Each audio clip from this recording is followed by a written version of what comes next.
Forma e syve të tu, forma e hundës tënde, tekstura e flokëve të tu, ngjyra e lëkurës sate, dhe gjatësia jote.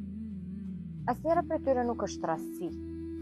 Të gjitha janë sjellur me urtësi dhe kujdes, posaçërisht për ty, nga vetë Allahu. Mendo pak për këtë. Zoti të krijoi pikërisht kështu siç je, dhe krijimi i tij është i përsosur nga urtësinë e tij.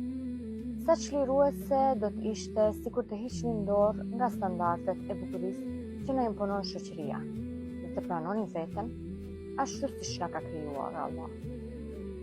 Nuk e di për ty, por unë jam lodhur nga presioni për të dukur si dikush tjetër, për të krahasuar vazhdimisht me të tjerët.